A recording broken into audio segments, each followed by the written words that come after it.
अस्सलाम वालेकुम नाज़रीन, आप देख रहे हैं गुलिस्तान न्यूज़ उर्दू खबरनामे के साथ मैं हूं आपका मेज़बान इदरीस फलाही। इस वक्त ठीक 8 बज चुके हैं। नाज़रीन, खबरों की शुरुआत करेंगे और सबसे पहले हम सुर्खियों पर एक नज़र डालते हैं।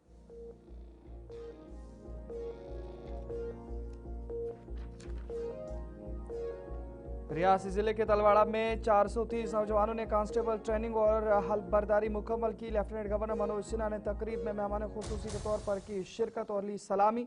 डीजीपी नारायण प्रभात ने जवानों और अहले खाना को दी मुबारकबाद।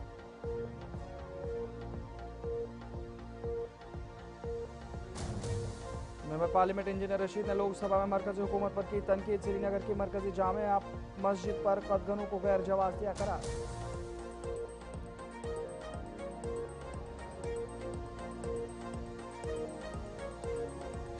मेंबर पार्लियामेंट चौधरी मोहम्मद रमजान ने खिलिज ममालिक में फंसे भारतीय शहरियों की महफूज वापसी के लिए फौरी इक़दाम का किया मुतालबा। गजा में शहरी इलाकों पर तशवीश का इजहार। ईरान की कशीदगी पर भारत की मुमकिन एक तरफा हिमायत पर सवाल उठाए।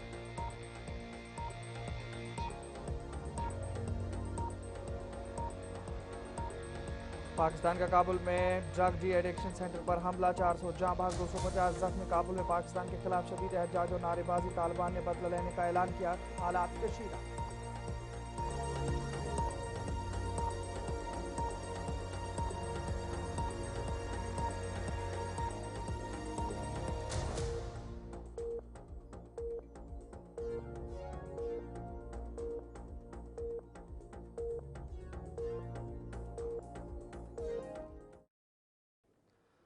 सब्सिडरी ट्रेनिंग सेंटर तलवाड़ा में 430 नौजवानों ने कांस्टेबल इम्तिहानात कामयाबी से पहले मुकम्मल करके ट्रेनिंग परेड भी मुकम्मल करके अपने ओहदे और राजदारी का हल्फ उठा लिया है। इस मौके पर जम्मू कश्मीर के लेफ्टिनेंट गवर्नर मनोज सिन्हा भी तकरीब में बतौर मेहमान खुसूसी शरीक हुए। उन्होंने तमाम जवानों से हल्फ लिया, परचम बरदारी की तकरीब की निगरानी भी की और सलामी दी। इस मौके पर लेफ्टिनेंट गवर्नर मनोज सिन्हा ने जवानों से खिताब किया और कहा कि जवानों का फरीज़ा मुल्क की सालमियत की हिफाजत और खिदमत वतन है। दहशतगर्दी के खिलाफ ऑपरेशन और कानून नाफिज करने के फ़राइज़ के साथ हर तरह के चैलेंजेस से निमटने के काबिल होना चाहिए, चाहे वो मसले मुकाबला हो या साइबर क्राइम और सोशल मीडिया के मसाइल। उन्होंने मुल्क दुश्मन और गैर समाजी अनासर के खिलाफ भी लड़ने की अहमियत बताई ताकि माशरती हम आहंगी, मजहबी भाईचारा और कौमी यकजहती बरकरार रहे। तकरीब में तमाम जवानों और अहल खाना को मुबारकबाद दी गई, जबकि डीजीपी नारायण प्रभात ने भी उन्हें मुबारकबाद दी है और कहा कि जवान सरहदी इलाकों के साथ हर चैलेंज से निपटने के लिए तैयार रहते हैं।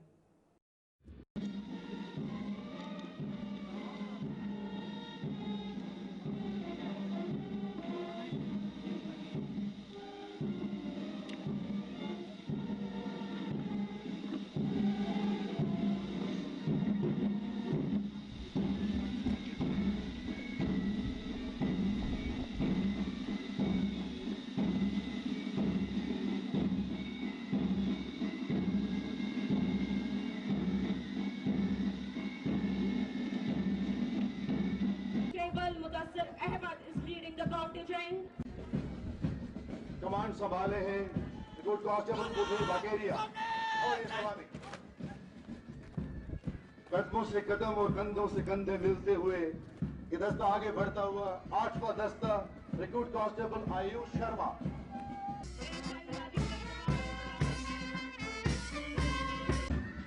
शिक्षण 2009 में जम्मू कश्मीर से ताल्लुक़ रखने वाले मेंबर पार्लियामेंट इंजीनियर रशीद ने लोकसभा में मरकजी हुकूमत के खिलाफ शदीद मौक़िफ़ इख्तियार करते हुए कहा कि श्रीनगर की तारीखी और मरकजी जामे मस्जिद के लिए आयद बार बार पाबंदियाँ और कदगन न सिर्फ गैर जवाज़ हैं बल्कि इससे मुस्लिम अवाम के जज्बात मजरूह हो रहे हैं। उन्होंने जोर दिया कि इस मसले के हल के लिए आवाम और हुकूमत के दरमियान बातचीत और ताल्लुकात को मजबूत करना ज़रूरी है ताकि शहरी मसाइल पर फौरी तवज्जो दी जा सके और मजहबी जज्बात का एहतराम किया जा सके। मैं पहले सरकार का शुक्रिया अदा करना चाहूँगा कि उन्होंने सनम वांगचुक साहब को रिहा किया, लेकिन इतना पूछना चाहता हूँ कि चाइनीज़ और पाकिस्तानी एजेंट कब से अब राष्ट्रवादी रातों रात बन गया। खैर, बात तो अच्छी है। इसी तरह आज जुम्मतुल विदा है, कल जुम्मतुल विदा था, शब कदर थी।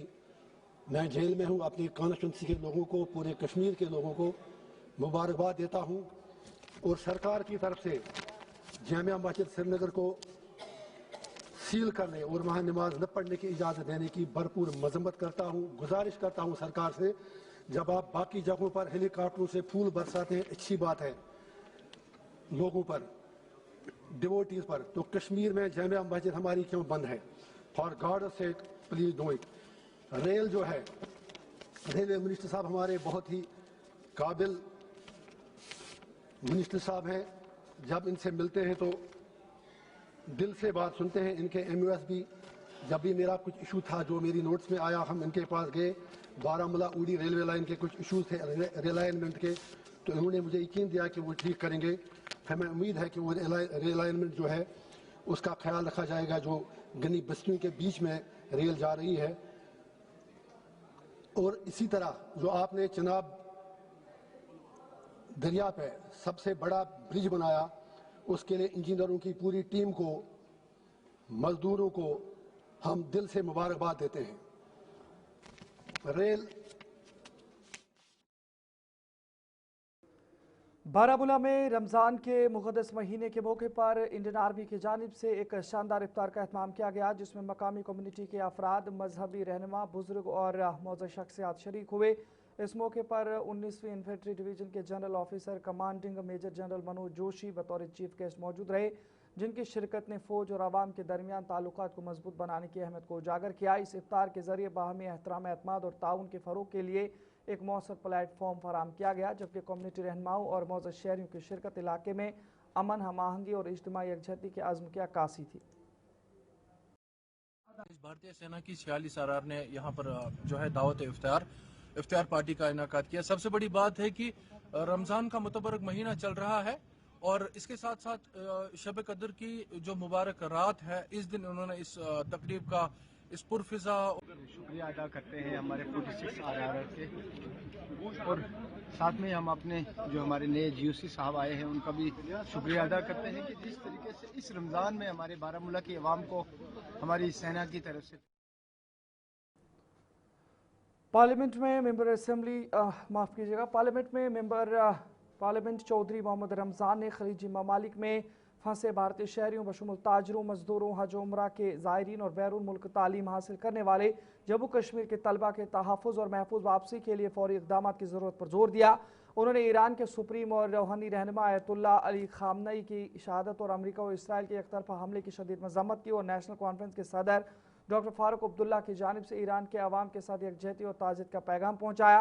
चौधरी रमज़ान ने भारत की फ़लस्तीनी अवाम के साथ तारीखी हिमायत और उसूली गैर जानिबदार खारजी पॉलिसी का भी जिक्र किया। ताहम उन्होंने गजा में शहरी हिलाकतों पर बढ़ती हुई तशवीश का इजहार किया और इस पर भारत की मुमकिन एकतरफा हिमायत पर सवाल उठाया।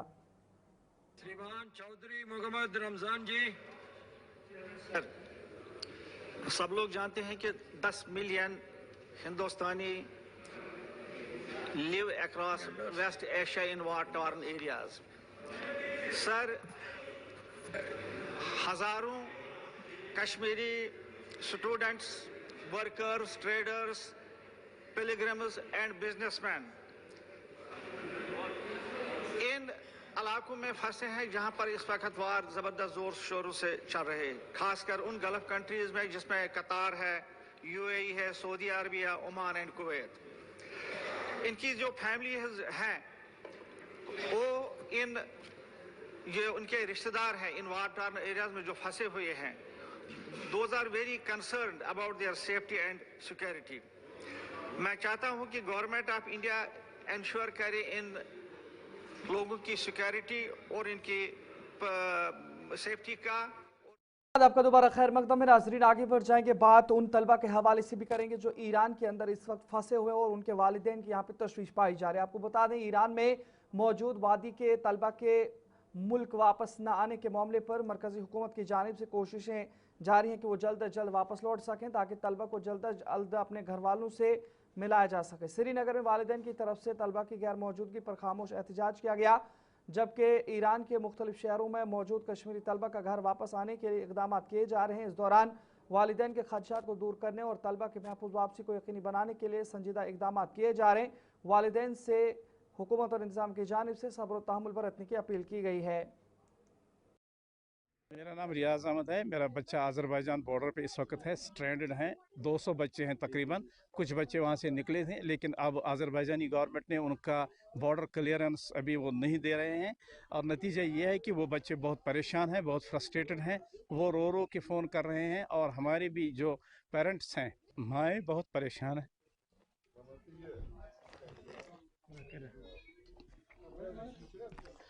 हमारी गवर्नमेंट जो है, मिनिस्ट्री ऑफ एक्सटर्नल अफेयर्स, वो आज़रबाईजानी गवर्नमेंट और आज़रबाईजानी जो वहाँ पे हैं इंडियन एम्बेसडर इन आज़रबाईजान बाकू, वो इस मसले को प्रायोरिटी बुनियाद पर उठाएं और इन बच्चों का बॉर्डर क्लियरेंस कराएं, और जिनकी अभी टिकट्स हैं वायबल वो आ सकते हैं आराम से, और जिनकी टिकट्स कैंसिल हो गई हैं उनका रीशेड्यूल करा के उन्हें। एम्बेसी का तो कांटेक्ट कहाँ होता है? एम्बेसी के नंबर्स कांटेक्ट नहीं होते हैं वहां से। वहीं से अगर कभी बच्चा फोन करता है तो यहाँ से तो कोई फोन जाता ही नहीं है उधर। अब हम चाहते हैं कि जो इंडियन एम्बेसी अजरबैजान में भी है वो भी थोड़ा बहुत इनको एक्टिवेट हो जाए, ताकि एक ग्रुप को, प्रॉपर ग्रुप को निकाला जाए वहां से। और कल भी कुछ 4 बच्चे निकले हैं। वो कैसे निकले हैं? वो एग्जिट कोड कहाँ से आ गया उनके पास? How they have come to this side? किसने उनको अंदर किया? मतलब ये क्वेश्चंस है ना, दीज आर द क्वेश्चंस। वो बच्चे कैसे आ गए? मतलब I am hearing from other quarters की 4 बच्चों ने वो आ गए अजरबैजान से, जबकि वहां पर बेचारे 15 के 16 के बच्चे जिनकी फ्लाइटें कैंसिल हो गई है। दैट मींस कि जो स्ट्रैंडेड है उनके साथ आपका कोई राब्ता ही नहीं हो रहा है? बिल्कुल नहीं राब्ता है, बिल्कुल। कब अगर वो करेंगे तो हमारे साथ जो हमारे MEA के PA हैं वो हमसे मिले, हमने उनसे बात करी कि हमारे बच्चों को कैसे आप रिलोकेट करेंगे।